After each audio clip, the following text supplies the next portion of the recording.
who will replace Tom Price.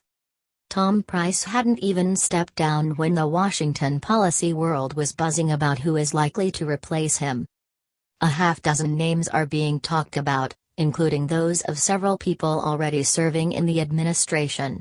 Of course, President Donald Trump often does the opposite of what insiders expect. But here are a few who may be in the mix. Seema Verma, the administrator for the Centers for Medicare and Medicaid Services, is responsible for those two big healthcare entitlement programs and much of Obamacare. She is close to Vice President Mike Pence, having helped create conservative Medicaid makeover plans for Indiana and several other red states. Verma has limited management experience, having run a small consulting firm, and the Department of Health and Human Services is a sprawling health and social services agency that includes everything from the National Cancer Institute to Head Start. During the failed Obamacare repeal efforts in Congress, however, she earned plaudits for her ability to quietly explain to Republican lawmakers the various repeal bills, and how they would impact specific states.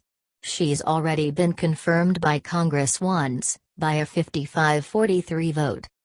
Rick Scott, the Florida governor, won praise from Trump after Hurricane Irma tore through his state and has publicly said he is weighing a Senate run next year against Bill Nelson. But Democrats have turned up the heat on the two-term governor over the tragedy at a Hollywood nursing home following the storm that claimed 12 victims. Scott is a former hospital executive who was CEO of Columbia HCA when the company was fined $1.7 billion for Medicare fraud by the federal government. Scott was never charged in the matter, but Senate Democrats will almost certainly bring up the issue if he is picked to succeed Price. Scott and Trump have known each other for 2 decades, and Trump likes Scott's record as governor and as a business tycoon. Scott chaired a super PAC that promoted Trump's candidacy during the presidential campaign. The self-styled political outsider also delivered an address in support of Trump at the Republican National Convention in Cleveland after many other major GOP figures refused to participate. David Shulkin, the VA secretary, is a Trump favorite, and the only cabinet nominee to be unanimously confirmed. However, Shulkin has come under criticism for combining leisure with business on his official travel. He attended a Wimbledon championship tennis match, toured Westminster Abbey and took a cruise on the Thames while meeting this summer with European officials about veterans issues, The Washington Post reported Friday. Shulkin did fly commercial, but his wife's expenses were covered by taxpayers, according to the Post. A physician and former health administrator, Shulkin is also the only member of Trump's cabinet who is a holdover from the Obama years. He served as the VA's Undersecretary of Health in that administration. Now he's trying to get the massive, scandal-plagued VA healthcare system back on track to serve around 9 million Americans a year. He has made the agency's performance and improvement programs public and transparent. He still sees patients, in person and via telemedicine. David Shulkin, right, pictured with Health and Human Services Secretary Tom Price, left, is a favorite of President Donald Trump, and the only cabinet nominee to be unanimously confirmed. David Shulkin, right, pictured with Health and Human Services Secretary Tom Price, left, is a favorite of President Donald Trump, and the only cabinet nominee to be unanimously confirmed. Susan Walsh AP photo. Scott Gottlieb, Trump's Commissioner of the Food and Drug Administration, has been in and out of government, holding prior jobs at FDA as well as CMS, where during the George W. Bush administration he worked on the implementation of the Medicare prescription drug benefit. He's a physician and medical school professor who has also been affiliated with the American Enterprise Institute. The conservative Gottlieb favors looser rules for what drug and device makers are able to tell doctors about unapproved uses of their products.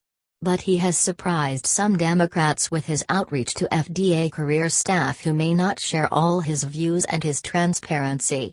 His blog posts, speeches and access to the media offer a big contrast to Price, who has been noticeably inaccessible. Don Wright, the longtime HHS bureaucrat, doctor and public health expert, was named acting HHS Secretary Friday after Tom Price's resignation. Wright, whose focus is emergency preparedness and infectious disease, had been the acting Assistant Secretary for Health at HHS, a role he's held since February. He is also the Deputy Assistant Secretary for Health and Director of the Office of Disease Prevention and Health Promotion. Wright was appointed by George W. Bush to serve as the alternate U.S. delegate to the WHO Executive Board and served as HHS Principal Deputy Assistant Secretary for Health during the Bush administration, according to his HHS biography. Tom Price is pictured. Getty Images. White House. Price resigns from HHS after facing fire for travel. By Dan Diamond, Rakana Pradhan and Adriel Bettelheim. Bobby Jindal, the former Louisiana governor, was a rival of candidate Trump in the 2016 campaign, and the rivalry was deep and visceral, although he eventually said he'd support Trump. But Jindal is steeped in health care. He was doing health policy academically and professionally before he entered politics. He studied health systems at Oxford University, headed his state's Department of Health and Hospitals at age 24, was executive director of a national bipartisan Medicare commission, worked in HHS under George W. Bush, served in Congress, and then became governor.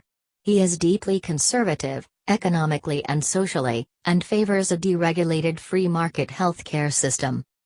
Ben Carson, the retired neurosurgeon and former rival for the 2016 Republican presidential nomination, is another long shot. Carson, now HUD Secretary, was supposedly in the mix for HHS when Trump initially named his cabinet. Some reports at the time citing his associates said he had turned it down.